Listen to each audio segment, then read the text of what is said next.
بسم اللہ الرحمن الرحیم۔ السلام علیکم محترم ناظرین، آج کی ویڈیو میں ہم بات کرنے والے ہیں امام عالی مقام حضرت امام حسین علیہ السلام کے گھوڑے کے بارے میں، یعنی حضرت امام حسین علیہ السلام کے گھوڑے کا نام کیا تھا، آپ علیہ السلام کے پاس یہ گھوڑا کہاں سے آیا تھا اور اس گھوڑے کی کیا خاصیت تھی۔ اس ویڈیو میں ہم آپ کو حضرت امام حسین علیہ السلام کے گھوڑے کے بارے میں مکمل تفصیل سے بتائیں گے، اور ساتھ ہی ساتھ کربلا کے میدان میں اس گھوڑے کی وفاداری کا ایک واقعہ بھی بتائیں گے، جس کو سن کر یقیناً آپ کی آنکھوں میں بھی آنسو آ جائیں گے۔ دوستوں، اس لیے ہماری آج کی اس ویڈیو کو آخر تک ضرور دیکھیے گا۔ دوستوں، سب سے پہلے تو ہم آپ کو بتا دیں کہ امام عالی مقام حضرت امام حسین علیہ السلام کے گھوڑے کا نام ذوالجناح تھا۔ ذوالجناح کو مصر کے بادشاہ مقوقس نے ایک مرتبہ حضور نبی کریم صلی اللہ علیہ وآلہ وسلم کو تحفے میں دیا تھا، اور آپ صلی اللہ علیہ وآلہ وسلم کا یہ مشہور معجزہ ہے کہ آپ صلی اللہ علیہ وآلہ وسلم جس بھی گھوڑے پر ایک مرتبہ بیٹھ جایا کرتے تھے تو پھر اس گھوڑے کی عمر بڑھ جایا کرتی تھی، یعنی وہ گھوڑا پھر کبھی بھی بوڑھا نہیں ہوتا تھا۔ اسی لیے یہ گھوڑا اتنے سال گزر جانے کے باوجود بھی کربلا کے میدان میں صحت مند اور چاقو چوبند تھا۔ دوستوں، حضرت امام حسین علیہ السلام کے اس گھوڑے کی رفتار اور اس کی خوبصورتی کی وجہ سے اس کا نام ذوالجناح رکھا گیا تھا۔ جب بھی یہ گھوڑا جنگ کے میدان میں دشمنوں پر حملہ آور ہوتا تھا تو ایسے لگتا تھا کہ جیسے یہ گھوڑا دوڑ نہیں رہا ہے بلکہ اڑ رہا ہے، اسی لیے اس کو ذوالجناح یعنی دو پروں والا گھوڑا کہا جانے لگا۔ امام علی مقام حضرت امام حسین علیہ السلام کو بچپن ہی سے اس گھوڑے سے بہت لگاؤ تھا۔ ایک مرتبہ حضرت امام حسین علیہ السلام اپنے نانا حضور نبی کریم صلی اللہ علیہ وآلہ وسلم کے پاس گئے۔ اس وقت آپ صلی اللہ علیہ وآلہ وسلم اس گھوڑے کے پاس موجود تھے، اور ساتھ میں آپ صلی اللہ علیہ وآلہ وسلم کے کچھ صحابہ کرام رضی اللہ تعالی عنہم بھی تھے۔ حضور صلی اللہ علیہ وآلہ وسلم نے جب اپنے لاڈلے نواسے حضرت امام حسین علیہ السلام کو دیکھا تو بہت خوش ہوئے اور پوچھا، بیٹا کیا تم اس گھوڑے پر سواری کرنا چاہتے ہو؟ تو یہ سن کر حضرت امام حسین علیہ السلام نے ہاں میں جواب دیا۔ آپ علیہ السلام کی یہ بات اس گھوڑے یعنی ذوالجناح نے بھی سن لی تو وہ فوراً حضرت امام حسین علیہ السلام کے قدموں کے پاس آ کر بیٹھ گیا تاکہ آپ علیہ السلام اس پر آسانی سے سواری کر سکیں۔ اس کے بعد حضرت امام حسین علیہ السلام گھوڑے پر بیٹھے اور آپ نے اس گھوڑے کی سواری کی۔ یہ منظر دیکھنے کے بعد حضور نبی کریم صلی اللہ علیہ وآلہ وسلم کی آنکھوں میں آنسو آ گئے اور فرمانے لگے، بیٹا یہ وہی گھوڑا ہے جو یوم عاشورہ کے دن تمہاری مدد کرے گا۔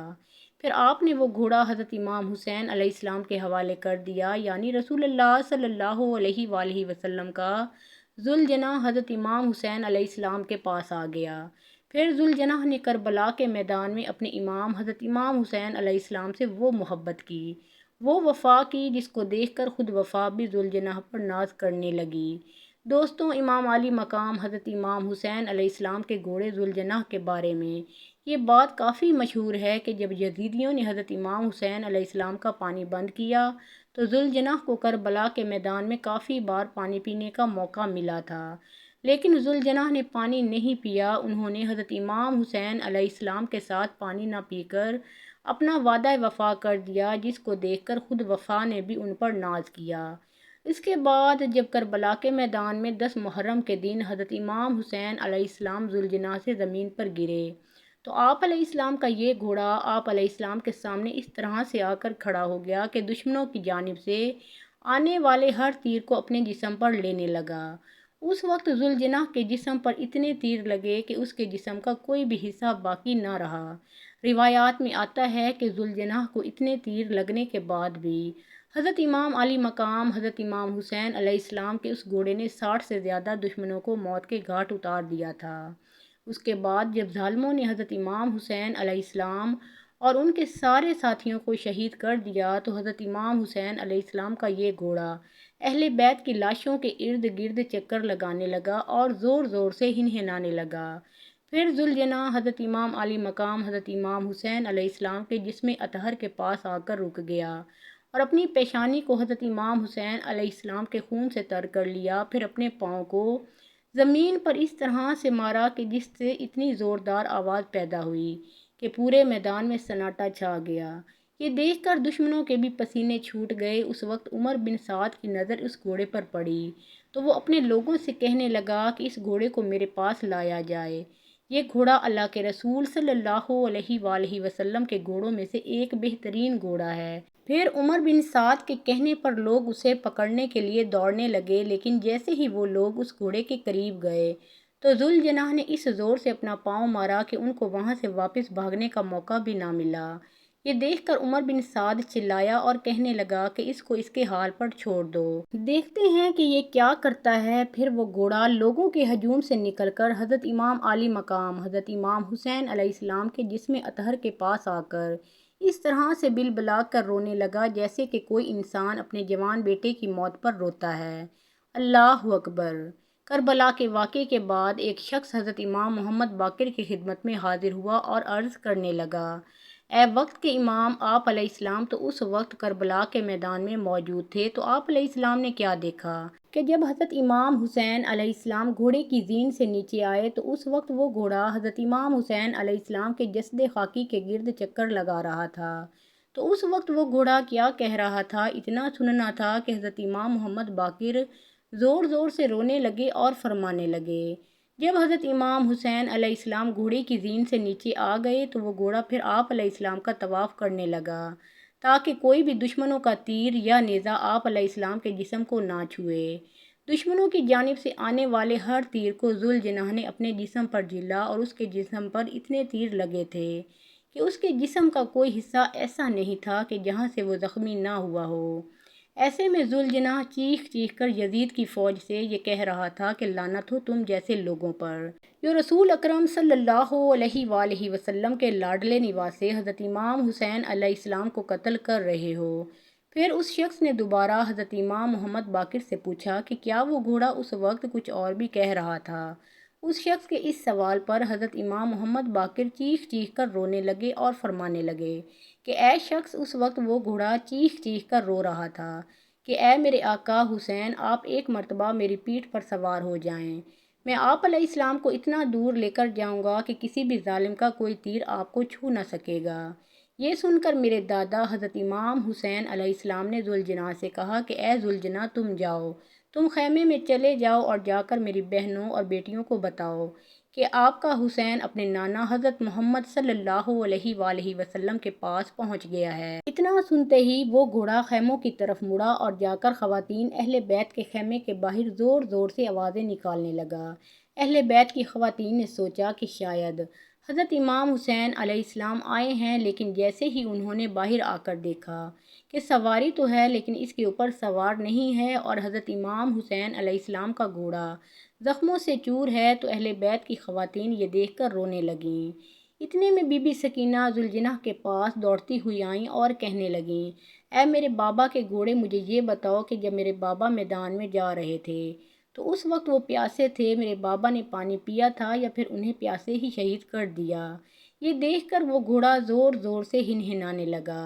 یہ منظر دیکھنے کے بعد تمام خواتین اہل بیت زور زور سے رونے اور چلانے لگیں۔ بی بی سکینہ پھر دوبارہ گھوڑے سے پوچھتی ہیں کہ اے میرے بابا کے گھوڑے، اس وقت تمہاری حالت یہ بتاتی ہے کہ میرے بابا کو شہید کر دیا گیا ہے۔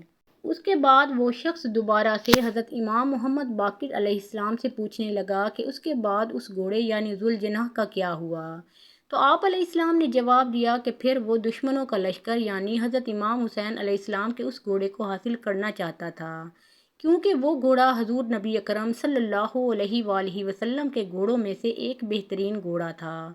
لہٰذا اس گھوڑے نے اپنے آپ کو نہر فرات کے حوالے کر دیا اور کہنے لگا کہ جب میرا سوار ہی نہیں رہا تو اب میں کیا رہوں گا۔ یہ کہتے ہوئے وہ گھوڑا نہر فرات میں کود گیا اور اس طرح سے امام علی مقام حضرت امام حسین علیہ السلام کے شہید ہونے کے بعد ان کا یہ گھوڑا بھی اس دنیا سے چلا گیا۔ محترم ناظرین، تاریخ گواہ ہے کہ جتنے بھی یزیدی کردار واقع کربلا میں بالواسطہ یا بلا واسطہ ملوث تھے، سبھی کو دردناک موت سے دوچار ہونا پڑا، لیکن ایک شخص ایسا بھی ملتا ہے کہ جس کا دعویٰ تھا کہ وہ کربلا میں نواسہ رسول حضرت امام حسین علیہ السلام کی شہادت میں ملوث تھا اور یزیدی فوج کا کرتا دھرتا تھا، لیکن پھر بھی وہ امن اور سکون کی زندگی گزارتا رہا اور موت بھی عالی شان آنے کی پیشن گوئی کرتا تھا۔ ناظرین گرامی، 6,000 سپاہی جو کربلا میں یزیدی فوج میں شامل تھے، ان کو قتل کرنے والا مختار سقفی تھا، جس نے قسم کھا رکھی تھی کہ جب تک واقعہ کربلا برپا کرنے والا ایک بھی سپاہی زندہ ہے تو مختار اپنے خیمے میں سکون سے نہیں سوئے گا۔ اس کے علاوہ جو باقی بچ گئے ان میں سے بہت سے اندھے ہو گئے، کچھ لوگوں کے چہرے بہت ہی بدصورت ہو گئے اور ان کی پہچان تک نہ ہوتی تھی، کچھ لوگ شدید پیاس اور بھوک سے مر گئے۔ اسی طرح ہر کوئی طرح طرح کے مصائب سے تباہ و برباد ہو کر مر گیا۔ حضرت علامہ ابن جوزی نے صدی سے نقل کی ہے کہ کربلا میں ایک شخص نے مجھے دعوت دی۔ دعوت میں اور سبھی لوگ شریک تھے، آپس میں گفتگو کرنے لگے کہ جو بھی آل رسول کا خون بہانے میں شریک تھا ذلت کی موت مرا۔ میزبان نے کہا کہ یہ بات غلط ہے، ایک تو میں ہی زندہ اور سلامت موجود ہوں، حالانکہ میں بھی یزیدی لشکر میں تھا اور میں نے بھی اہل بیت اطہار اور ان کے ساتھیوں کا مقابلہ کیا تھا۔ رات کا پچھلا پہر تھا، یہ شخص چراغ کی بتی درست کرنے اٹھا، چراغ تک ہاتھ بھی نہ پہنچا تھا کہ چراغ سے آگ کا ایک شعلہ بھڑکا اور اس کے پورے جسم کو جلا کر کوئلہ بنا دیا۔ سطی کہتے ہیں کہ میں نے خود اس کو صبح دیکھا تو وہ کوئلہ ہو چکا تھا۔ روایت ہے کہ ابن زیاد کے لشکریوں میں سے ایک شخص جس نے امام علی مقام کے سر مبارک کو اپنے فتراک میں ڈالا تھا، یہ شخص خوبصورتی کے اعتبار سے بہت زیادہ شہرت یافتہ تھا۔ بعد میں جب اسے دیکھا گیا تو اس کا چہرہ سیاہ ہو چکا تھا۔ اس سے پوچھا گیا، تو تو بڑا خوبصورت اور صاحب حسن و جمال تھا، کیا وجہ ہے کہ تیرے چہرے پر سیاہی اور کالک نے ڈیرا جما لیا ہے؟ وہ کہنے لگا، جس روز میں نے امام حسین علیہ السلام کے سر مبارک کو اپنے فتراک میں ڈالا تھا، اسی دن سے روزانہ 2 آدمی آتے ہیں، مجھے دونوں بازوؤں سے پکڑ کر کھینچتے ہوئے آگ کے پاس لے جاتے ہیں اور پھر مجھے اس آگ پر الٹا لٹکا دیتے ہیں، بعد ازاں اتار لاتے ہیں۔ اس دن سے میرا چہرہ سیاہ اور حال تباہ ہے۔ یہ شخص اسی عذاب میں مبتلا رہا یہاں تک کہ راہی جہنم ہوا۔ تاریخ الخلفاء، شہادت نواسہ سید الابرار۔ مزید روایت ہے کہ کچھ لوگ بیٹھے ہوئے آپس میں تذکرہ کر رہے تھے کہ جس نے بھی امام حسین رضی اللہ تعالیٰ عنہ کے قتل میں ذرا بھی امداد و اعانت کی، وہ ضرور کسی نہ کسی عذاب میں مبتلا ہوا۔ ایک بوڑھا یزیدی بیٹھا تھا، کہا کہ میں بھی تو معرکہ کربلا میں شریک تھا اور امام حسین کے مخالفین میں سے تھا، لیکن مجھے تو آج تک کچھ بھی نہ ہوا۔ اچانک اس محفل میں جلنے والا چراغ بجھنے لگا، یہ بوڑھا اس کی بتی درست کرنے اٹھا، لیکن جیسے ہی اس نے بتی کو ہاتھ لگایا پورے بدن میں آگ لگ گئی۔ بے تحاشا آگ آگ چلاتا ہوا بھاگا اور دریائے فرات میں کود پڑا، مگر یہ تو قہر الہی کی آگ تھی، ایک فرات کیا کل زمین کا ایک ایک قطرہ پانی بھی اس پر ڈال دیا جاتا تو بجائے بجھانے کے تیل کا کام کرتا۔ انجام کار اسی آگ میں جل کر جہنم کی آگ میں پہنچ گیا۔ تاریخ الخلفاء، شہادت نواسہ سید الابرار۔ روایت ہے کہ وہ شخص جس نے حضرت علی اصغر علیہ السلام کے تشنہ حلقوم پر تیر چلایا تھا، وہ ایک ایسے مرض میں مبتلا ہو گیا جس سے اس کے سینے میں حرارت اور گرمی جبکہ پشت میں ٹھنڈک پیدا ہو گئی۔ ہر چند کے اس کے سامنے پنکھا جھلتے تھے اور اس کی پشت کی جانب آگ روشن کرتے تھے، وہ واویلا کرتا تھا، نہ تو اس کی آتش سینہ سرد ہوتی اور نہ ہی پشت کی ٹھنڈک کو افاقہ ہوتا تھا۔ پیاس کی شدت اس درجہ بڑھ گئی کہ مٹکوں کے مٹکے پانی پی لیتا تھا، لیکن پھر بھی العطش العطش کی صدائیں بلند کرتا، یہاں تک کہ اس کا پیٹ پانی پی پی کر پھول گیا اور بالآخر پھٹ گیا۔ اسی عقوبت کی وجہ سے واصل جہنم ہوا۔ حضرت حسن بصری رحمۃ اللہ علیہ فرماتے ہیں کہ ایک شخص برابر میرے پاس آتا تھا کہ مجھ سے مسائل شرعیہ سیکھے، لیکن اس کے منہ سے ایسی سخت بدبو آتی تھی جس کا برداشت کرنا بہت دشوار تھا۔ ایک دن میں نے اس سے اس بدبو کے متعلق پوچھا کہ کیا وجہ ہے کہ تیرے منہ سے ایسی نفرت انگیز بدبو آتی ہے؟ وہ شخص انتہائی شرمندہ ہوا اور کہنے لگا کہ میں اس گروہ سے ہوں جو دریائے فرات پر اس لیے پہرا دے رہا تھا کہ امام حسین علیہ السلام کے خیمہ میں پانی کا ایک قطرہ نہ جانے پائے۔ واقعہ کربلا کے بعد ایک رات میں نے خواب میں دیکھا کہ قیامت قائم ہے اور میں سخت پیاس کے عالم میں ہوں، چاروں طرف پانی تلاش کرتا ہوں لیکن پانی نہیں ملتا۔ اچانک میں نے دیکھا کہ حضرت محمد مصطفیٰ صلی اللہ علیہ وآلہ وسلم، حضرت علی، حضرت فاطمہ، حضرت حسن اور حضرت حسین رضوان اللہ علیہم اجمعین اور چند دیگر اکابر صحابہ کرام حوض کوثر کے کنارے بیٹھے ہیں اور سامنے کچھ کھڑے ہیں اور کچھ لوگ ہیں جو پیاسوں کو آب کوثر پلا رہے ہیں۔ میں بھی حضور نبی کریم صلی اللہ علیہ وآلہ وسلم کی بارگاہ میں حاضر ہوا اور جام کوثر کا سوال کیا۔ کوثر پلانے والوں نے حضور نبی کریم صلی اللہ علیہ وآلہ وسلم کی بارگاہ میں عرض کیا، یا رسول اللہ صلی اللہ علیہ وآلہ وسلم، یہ شخص ان لوگوں میں سے ہے جو دریائے فرات پر اس لیے پہرا دے رہے تھے کہ آپ کے جگرے گوشہ حضرت امام حسین رضی اللہ تعالیٰ عنہ کے خیمہ میں پانی کا ایک قطرہ نہ جانے پائے۔ یہ سن کر حضور نبی کریم صلی اللہ علیہ وآلہ وسلم نے فرمایا کہ اس کو قطران پلا دو۔ چنانچہ انہوں نے مجھے قطران پلا دیا۔ خواب میں قطران کا پینا تھا کہ میں بیدار ہو گیا اور اسی وقت سے یہ بدبو میرے منہ میں پیدا ہو گئی اور ہر وقت یہ بدبو رہتی ہے، یہاں تک کہ میں جو چیز بھی کھاتا ہوں قطران بن جاتی ہے، جس کی وجہ سے لوگ مجھ سے سخت نفرت کرتے ہیں۔ حضرت حسن بصری رحمۃ اللہ علیہ فرماتے ہیں کہ یہ واقعہ سن کر مجھے اس سے سخت نفرت ہو گئی اور میں نے اس کو سختی کے ساتھ منع کر دیا کہ آئندہ اب میرے پاس مت آنا۔ چنانچہ وہ شخص چلا گیا اور چند دنوں کے بعد ذلت کی موت مر گیا۔